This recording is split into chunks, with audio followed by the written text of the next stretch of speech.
All right, so here we are again with the Whirlpool Duet. The actual error code that we got that came up was SUD or SUD. This is obviously different from an F12, which means pump malfunction. So what you probably have done so far is you've switched it from either a normal or one of the other types of settings into the rinse and spin because you're getting too much suds that are actually forming underneath here. And the pump does not have the ability to move the suds out of the pump. So you probably come back here and check this and see if water's coming through. There's probably, it's not a grinding noise. The pump is when the pump's bad, there's like a grinding noise. You kind of smell metal and you get an F12. This is just a SUD, which means you've probably put too much detergent in there, and or you've done what my wife and I always do, which is the Tide Pod, which is for high efficiency types of washers, and yet we still get those SUD type of error code. So check everything, make sure there's not any leaks. Obviously you want to unplug your unit, unplug the machine, make sure there's no obstructions. And what we're going to have to do is to get the pump to be unclogged with suds and or something that is obstructing the washer from allowing the rinse cycle to actually go through its entire cycle. So you're going to need a screwdriver because there's going to be three screws here. 1, 2, 3. And we're going to take this top off here. This top section off here. And you're going to have access to the pump, which I'll show you that in a second. You're also going to need your shop vac, and because there's going to be a large amount of water coming out of the pump because you're not actually getting your clothes to get all the way rinsed out. So we will show you that in just a moment. All right, 3 screws off. Now we just have to pop this thing off. It usually comes out pretty easy. Of course, doing this with a cell phone is you just have to kind of pull it out the bottom and then go here. And it exposes the pump. So the pump, this is where the water is going to be coming out a lot. That's why we need the shop vac. So go ahead and take that part off. And once that part's off, put that away. I always put the screws back onto there because the last thing you want to do is forget a screw. Miss a screw, you're going to Lowe's. So anyway, do not unscrew this right now. If you unscrew this right now, a bunch of water is going to come out of the bottom of this thing. Okay, you want to make sure that everything looks good. There's no water underneath here. Everything looks really good. Motor looks good. We're going to check that black hose. In my video that everybody said was too long, I really did the video there just because of that black hose. That is a real bugger to get on and off. But anyway, that's what we're going to be doing right now. So I'm going to show you what this looks like when we're actually going to clean this thing out.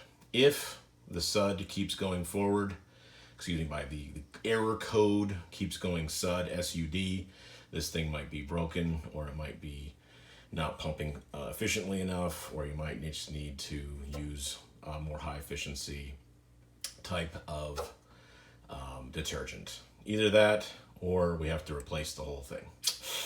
And I'm hoping that's not the case. But we shall find out here in a moment when I see if this thing is actually full of water and or some sort of obstructive material. Here we've got a towel down. I recommend you putting some sort of towel down. And this is the hose that goes to the shop vac. I've turned it a little bit, so we might not have as much water as I thought. So let's just kind of keep turning here, but be prepared for me to have a little bit of water here that it's probably going to be too loud. But so far we're turned. And we're still turning.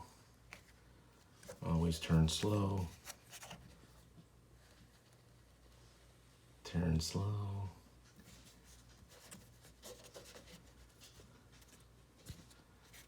Not getting any water yet. Yep, there it goes. Okay. So a little bit of water started coming out right there. So we know the water is going to come down out there. So aim your hose there. And we're going to turn on our shop vac. It's going to be really loud, guys.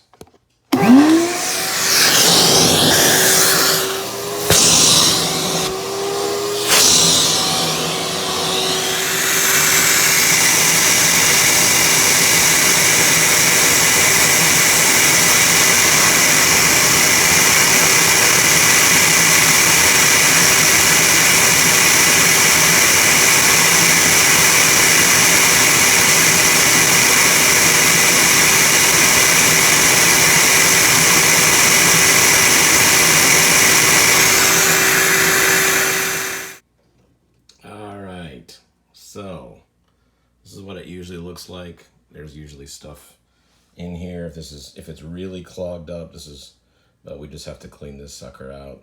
And then you look back in here. Doesn't look too bad. Really not pooling a lot of water either. Of course, I didn't take the clothes out of the unit either because I just wanted to drain this thing and help it out and then do a drain and spin and see if we get a SUD. But I'm hoping that this thing is definitely clearing. Was not near as much water as I thought there was going to be in there. Probably about 30 or 45 seconds of using the shop vac to pull out the water. But just be aware that there's going to be a lot of water in this. Right now it looks like my pump is still good. I have a new pump just in case this thing goes out, but I'm hoping that this is just one of those times that we just overfilled the unit with too much clothes and too much detergent, and we're gonna get lucky this time. All right, so if you have any little bit of water underneath here that you might have missed, or if you have the stands like mine does, some of the water might have dripped down here, so just gonna clean up a little bit of water. Gives you an opportunity to clean up some stuff. I'm gonna get all this stuff out of here and anything that could obstruct, but I'm not getting any real water pooling or anything like this, so I'm thinking we're gonna be okay.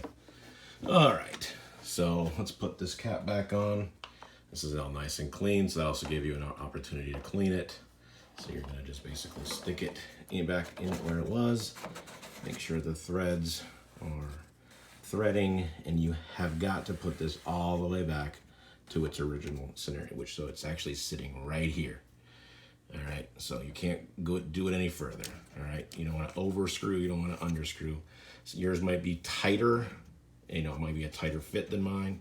And like I said, I've already replaced this from the original, so this is getting to be about 13 years old, but the thing still runs extremely well. So we're just gonna keep limping along with this thing as long as we can. So we're gonna give this thing an opportunity to see if this is gonna drain and spin. I'll see in a second. So after unplugging the unit, you can basically, it's called a reset. So you're not getting a SUD right now, but you're going to want to do the rinse and spin. I leave the thing just in case, so I can kind of hear the pump moving and actually pumping water out of the washer. So I put it on cold. No use to really put any warm water in there right now. The clothes are clean. Normal rinse, everything's good, everything's blinking the way it should be. 22 minutes, so we're gonna go ahead and start this. And it should, gosh, I'm only seeing a reflection from me. Everything's sounding pretty good. So it's very heavy. It's probably gonna go through one big, large spin, and then it's gonna start rinsing. So the rinsing is good. Door's locked, so looks like it's going to be a little bit more productive this time. I'm hoping that the SUDs had an opportunity to dissipate. We didn't need to do a drain and spin because obviously we need to get some of the SUDs out of there. But anyway, I'm not going to make you sit here for 22 minutes. So hopefully we'll be coming to the end of this with no SUD.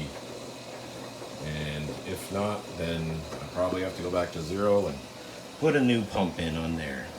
It cost me 28 bucks originally, so it wasn't that big of a commitment. I went ahead and bought another one. Anyway, I'll catch up with you guys in a second. Will we get the SUD code? We've gone through our stint. That is success, folks. All right. Door's unlocked. Everything looks good. Don't have any suds, no water. Everything looks really good. This is also an indicator if there's a lot of suds down in here, but we don't have any of that. Everything seems really good. So that's how you fix your SUD. Anyway, wanted you guys to see that, so enjoy. We'll see you next time.